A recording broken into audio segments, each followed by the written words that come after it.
This week I am tackling a project that has been on my to-do list for quite a while. I'm needing to tear down and rebuild a 2-story staircase at my house. While it is still standing, it is in rough shape and becoming dangerous. Whoever built it didn't use treated material and my boot has gone through more than one tread. While I did replace the worst of them, the stringers are also so rotten that a screw breaks it apart instead of holding. It was also put together with non-ring-shaped nails, which are backing themselves out now. With all of the problems, it's easiest if I just knock it down and start over. I have now built, 1, 2, 3 sets of stairs. So let's go ahead and put number 4 in the books. Let me show you the process. The first step in my process was to demo. I will eventually want to replace the entire balcony as it was built with the same poor quality, but for right now, I just wanted to start with the stairs. I used the Sawzall in order to make quick work of this step and tear down the railing in large chunks. Next, I started tearing up the treads and risers on the upper portion of the stairs. I was trying to keep a stringer from each section intact so I could use it as a pattern and trace it, saving myself some work. So I pried up each rise and run separately, but since the wood was rotten and most of the nails were popping out anyways, this was a really simple task. It was crazy to see when the stringers were exposed that each one was only held in place with 3 nails and nothing else. With that, they were also very simple to take down.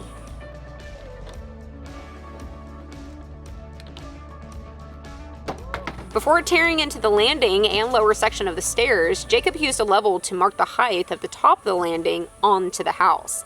This again will help with some work later on, because in theory, if the posts go back in the same location and the landing is the same height, then nothing new will need to be calculated. It didn't quite work out that way, but I'll get to that later. For now, I moved on to tearing up the bottom portion in the same fashion as the top. Now, it's typically a challenge to remove posts from the ground. However, the first post simply fell over once all of the framing was off. There's only about 4.5 inches of concrete on this. That's insane. It should be about 3 feet, which means we're gonna have to dig down. Turns out this was the deepest one. Watch how easy the second one falls. It's not good.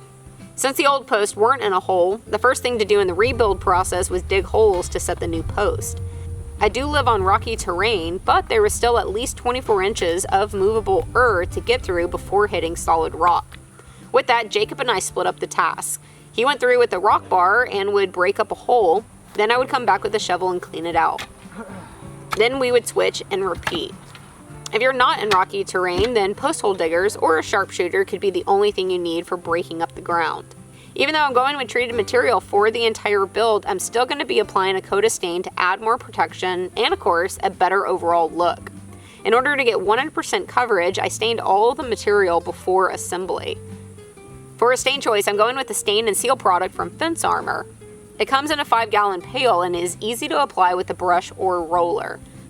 The deep penetrating stain formula is engineered for not only long-lasting color, but also durability, standing up in even the highest trafficked areas, which these stairs will most certainly see a lot of traffic. There are plenty of colors to choose from, but I am going with the pecan color to try and match what I have existing.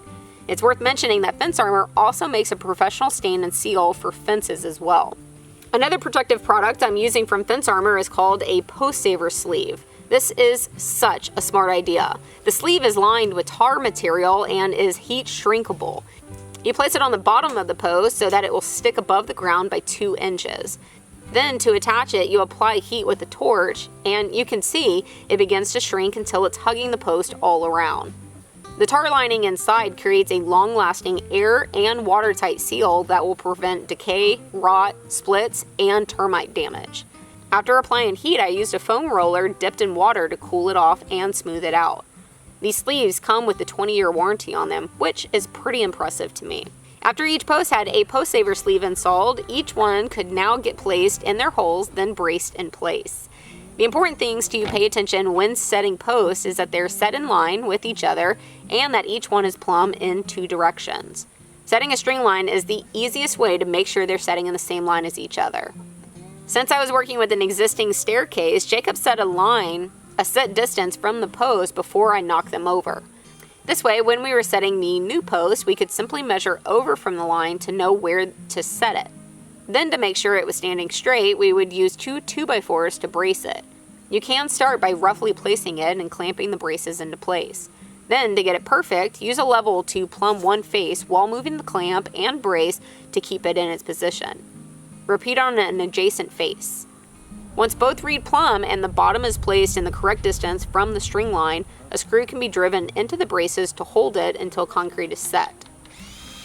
The horizontal braces are in place to keep the faces of the posts square to one another. This makes it look like we're building a bad jungle gym by the time all the posts are in the ground, but like most things, it will look better in the morning. Now, to lock all of the positions in, it is time to set concrete. I have most of my tools at my commercial property, but I did have a wheelbarrow and a rake, so that is what I used to mix. It's a fine method, but a little slow, and with the time change, it meant Jacob and I were rushing to beat the sun going down. However, we did continue working into the dark so that the concrete could be curing overnight and us not wasting any time the next day. By making sure we at least got the concrete poured on the first day, the following morning I could go through and remove all of the bracing and start rebuilding the platform while Jacob started on laying out the stair stringers. We used the mark he placed on the house post to level over a line on the closest post. Once I had my first mark, I could then use a level to transfer the height to the next post, then the next, and then the next. This way, I now have the position on where the framing supports of the platform need to be placed. To cut these supports, I'm using a patio table as a workbench. I placed some 2x scraps on the table surface to create a standoff, which allowed me to use my Triton circular saw to make the cuts without getting into the table. To attach these boards to the marks, I would use a clamp as a shelf to set one side on while I moved the other side into position and then clamped it in place. After repeating on the other side, I punched a hole through the board and the post, then drove in carriage bolts to secure them. Once the outside perimeter was made, I added in some center joists, which will provide support to the decking once it goes on. These are positioned inside the 2x12s and are attached with Simpson Strong-Tie joist hangers. Adding hanging hardware was another improvement I made to the rebuild. The previous case didn't have a single one, but these are not only easy and quick to install, but will drastically enhance the strength and stability of the structure. Simpson has such a diverse product line of connectors, they literally have a solution for every type of connection. Next, I use their hangers for the stringers. These are designed so that you can nail them in place first to the header, then once you cut your stringers, you can place them inside and nail the connector to it as well. Now, it was the original plan to trace the last stringers, but they were also done improperly and had to be recalculated. If you're going to be doing your own stairs, look into your local codes as there are regulations on what the rise and run should be. I'll also leave you a link in the description to a great video on how to calculate the number of steps your staircase should have in it for its height and span. For cutting out the stringers, I recommend using a circular saw first, but then switching over to a jigsaw or sawzall so that you don't have to overcut your line. Again, just to make things a little easier, I tried to stain as much as I could before throwing it into the build. With the stringers up on the lower portion, I got started with attaching the treads and risers, while Jacob got started on cutting the upper stringers. I always start with the risers first. I set a lower one in place, first making sure the stringers are spaced apart evenly. After that first one, I move somewhere closer to the top and repeat, making sure the stringers are still spaced the same. This is going to keep all three square as I go in between the two and fill in the rest. I'm using screws on this entire build except for the Simpson connections, where I'm using their nails. If you'd rather use nails in a gun, then make sure to use galvanized ring shank. The galvanized will make sure that they don't rust, and the ring shank will make sure they don't back out over time as the material shrinks and moves. After the risers were in, next was the same process but with the treads. The treads are the horizontal boards of the stairs. And this is my favorite part of the stair building process. It not only goes nice and quick, but I love the concept of as the more you build, the more you can utilize to build more. As you can see, I'm sitting on the material as I build upward to the platform. Now, since I'm using treated material and it will shrink some as it dries completely, I butted my boards up against one another instead of leaving a space. Jacob and I were once again racing sunset, but really wanted to get the top stringers in place before the end of the day. It was kind of tricky getting up so high on such slopey ground, but I ended up spanning a 2x4 across the house post in order to lean a ladder up against. Then I drove in a nail to hang my bucket of nails. From there, I was able to place all of the Simpson stringer connectors in their needed location so Jacob could start passing up the stringers. If done correctly, the bottom step should sit flush with the bottom of the platform's decking. Then the top of the stringer should be flush with the header of the balcony. It is tricky, but it's magic. As you can see, we again worked into darkness. Day 3 started with cutting more treads and risers to length. Jacob is a huge advocate for utilizing a circular saw for everything on a job site, but I will always take the time to set up a miter instead. This way I can set up a stop block and very quickly knock out the repeatable cuts in no time. Since all of the treads and risers are the same, I would make a big stack of the needed boards, then carry them over to the stairs to start installing. While I worked on that, Jacob installed the upper post so that we could move to the railing next. Before installing the railing, the posts going into the ground first needed to be cut to their final length. This is done with 2 cuts from a circular saw. One feature I love about the Triton saw is the laser line that shows where the blade kerf is. This really helps when trying to align 2 cuts to get a clean surface. The railing is simple construction made from 2x4s. One board can span across the top, going from one post to another, then another board to span across the bottom. I typically pre-start some screws on the end so that whenever it's held in place, the screws can quickly be ran in with one hand while still holding the railing. After repeating the process on the remaining sections of the stairs, the second to last step was to install the balusters. You can buy these in big bundles at the store where one end already comes with a bevel on it and the other has a 90-degree cut. For most code regulations, spacing on stairs should be less than 4 inches. So I grabbed a 2x4, which is around 3.5, and used it as a spacer to place these pieces. Once clamping the spacer in place, I would put the bevel end down flush to the bottom of the railing, then nail it into place on the bottom and top rail. Then I would move the spacer down and repeat.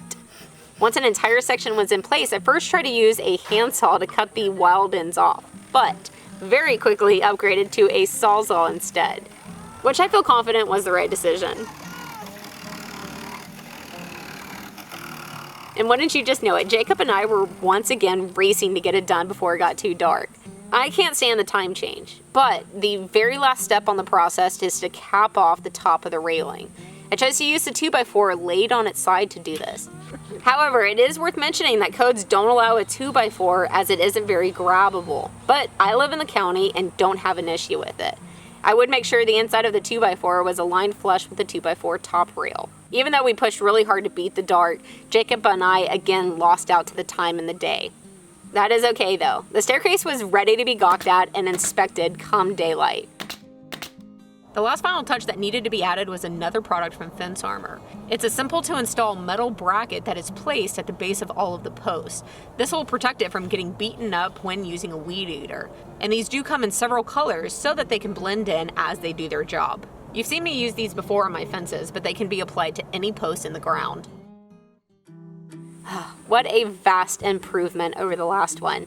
Treated material, stained with a professional sealant that will hold up for years, posts set deep into the earth with that new Post Saver product, screws that won't back out over the years, and Simpson Strong-Tied connectors all throughout to reinforce and stabilize.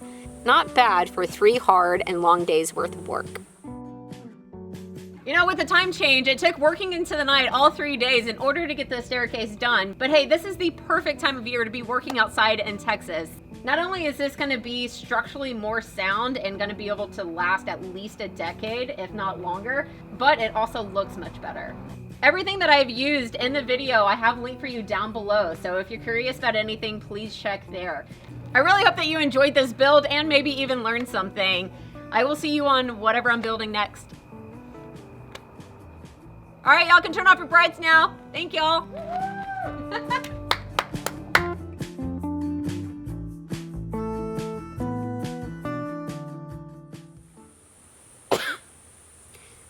Hush, woman. I had to cough. I was there dying. Okay, let me. Oh. Shift? Yeah, shift. Any others? Because I'm sitting on sticks. Why are you sitting on sticks? Because there's sticks everywhere. Thank you so much for checking out this video. Be sure to also check out my website because I sell lots of useful things, such as these fraction and decimal charts. They're not only cool shop decor, but they're also functional. If you're interested in getting yours, you can click right here.